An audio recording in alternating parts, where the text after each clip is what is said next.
دل توی دلشان نیست، اندکی بیشتر تا لحظه موعود نمانده.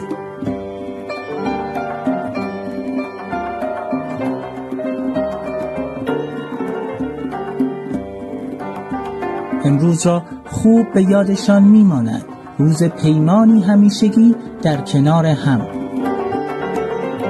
از این پس عهد می‌بندند که پاس دارند آیینی را که بر زمین گذارنده جنگ است و ندادهنده آشتی و آرامش.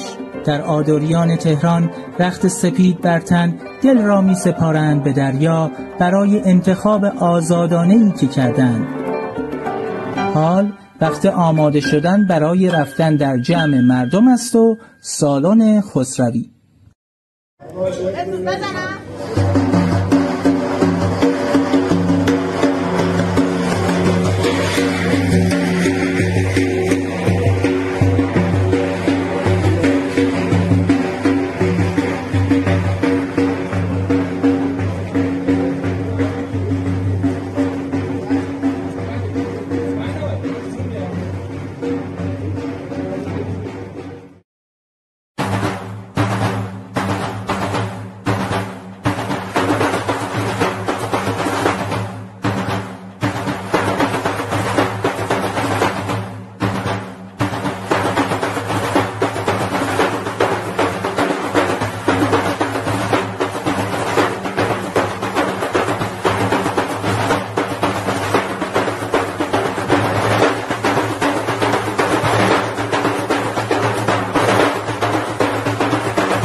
آنها را در این روز نوبسته کشتیان می‌خوانند.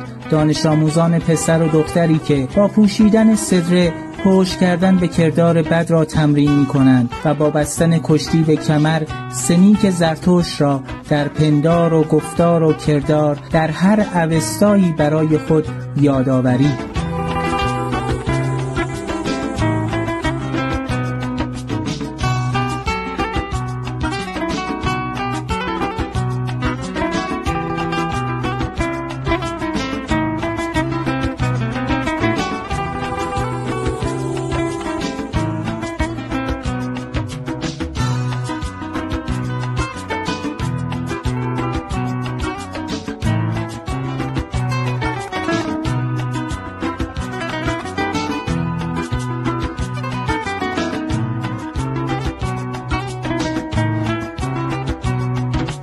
و مادران و پدرانی که چه ذوقی دارند برای امروز. قند سبز برای قدردانی از موبدان می‌دهند و بوسه هایی از ته دل بر صورت فرزندانی که چه زیباتر از همیشه پیش چشم می‌آیند در این جامعه سپید.